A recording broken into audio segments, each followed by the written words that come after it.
Kaugnay naman sa inaasahang dagsari ng mga biyahero sa mga pantalan ngayong tapos na ang holidays, makakapanayam natin si Eunice Samonte, tagapagsalita ng Philippine Ports Authority. Magandang umaga sa iyo, Eunice. Happy New Year! Magandang umaga po, Ma'am Maris, at Happy New Year din po. Una sa lahat, gaano ba karaming pasahero ang inaasahan nating babiyahe sa iba't ibang ports sa bansa ngayong araw? Yes, actually, ngayon pong umaga, umabot na po tayo ng 3.5 million passengers, no? Simula po yan December 15 hanggang 6 a.m. ngayong umaga. And inaasahan po natin na mas madadagdagan pa po yan sa mga susunod na araw dahil nga po pauwi naman yung mga tao na galing po sa probinsya pabalik po sa kanilang trabaho. So mas marami ba ngayon o yung bukas? Kasi malapit na naman ulit yung weekend. Mas marami pong inaasahan natin sa weekend kasi Okay. ang forecast po natin ay nasa 4.5 million passengers. Kumpara po last year, 4.3 million passengers po yung ating naitala last year. Ang tanong ng marami, sapat naman ba yung mga babiyahing barko? Kasi ngayong araw talaga yung inaasahan magsisibalikan. Tapos sinasabi mo nga sa weekend, mas marami pa. Actually, ito nga po yung challenge, ano? Dahil sa dami po ng pasahero, usually nagkakaroon po tayo ng build-up ng mga pasahero sa pantalan dahil mayroon pa rin mga kakulangan ng barko, no? Ito po yung palaging panawagan ng PPA na magkaroon sana po ng karagdagang barko dahil po ang ating mga pasahero ay tuloy-tuloy yung dating sa mga pantalan. Bagamat, of course, sa PPA po, sa part ng PPA, sa pantalan, we cater the passengers na pumupunta sa mga ports, sakaling man pong wala silang biyahe pa o kaya mag-aantay pa sila ng biyahe. So ibig sabihin, okay lang kahit mag-walk-in lang sila, wala pa silang mga reserved tickets. Tama po, no? May dalawang option po yung mga pasahero natin. Maaari po silang pumunta sa pantalan at doon na bumili ng mga ticket. Pero ang challenge lang po, kailangan nilang pumila na napakahaba dahil nga po may pila sa mga ticketing booths, no, sa ating mga pantalan dahil broadside ng mga shipping line. Yung iba po kasi hindi gumagana yung online ticketing ng mga shipping lines. Bagamat pangalawang option po nila is online booking directly doon sa site ng shipping line na kanila pong mapipili. And from there, pwede na po silang bumili ng ticket para dire-diretso na po. At yun din po yung advisable natin sa online booking na po sila. Eunice, so far, dun sa mga bumiyahing mga barko, wala naman tayong nakikitang delays?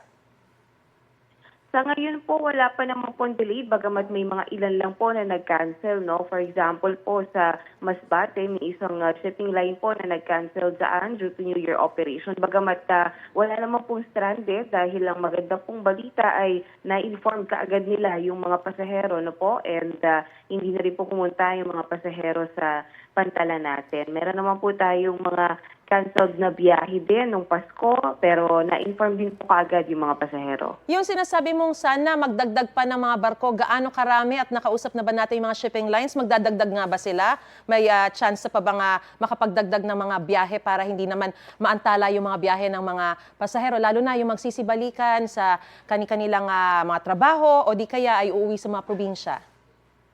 Yes, tuloy-tuloy naman po yung koordinasyon natin, no, sa Marina at saka po sa mga shipping lines. Bagamat yung mga shipping lines po ay hindi na sakop ng mandato ng PPA, tayo po ay nagre-request pa rin, no, na sakali pong kulang pa po yung mga barko gaya po na nabanggit kanina. And positive naman po yung tugon nila. Yung iba po ay magdadagdag, yung iba naman po ay talagang babalik na lang po yung mga barko na bumiyahe kaagad. Kumusta naman yung operasyon sa mga port? Wala namang nasaktan o di kaya ay mga nakawan na nangyayari? Dahil may mga iba kasi di ba nananatili sila, nag-overnight habang naghihintay ng biyahe. Tama po, no? Ang ating po mga pantalan so far when it comes to security, safe naman po may tuturing, lalo na po nasa 3,000 din yung ating mga pinakalat na security forces, no? Kabilang na po yung mga port police natin na merong suot ng body cameras. Ang challenge lang po, like for example, nitong December 29, meron po tayong naitala na isang pasahero na papunta po dito sa dito po sa North Harbor, Manila, no, na tumalon po, no, sa isang vessel dahil po sa depression. So, na-respondehan naman po kaagad ng ating mga otoridad. Nailigtas siya. Nailigtas naman po. Alright. Hanggang kailan natin inaasahan yung napakaraming mga pasahero na daragsa sa mga pantalan?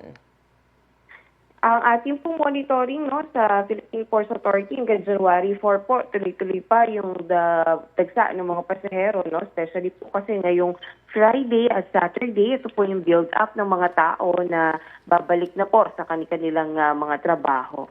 Eunice, paalala na lang sa ating mga pasahero na pupunta pa sa mga iba't ibang pantalan sa buong bansa.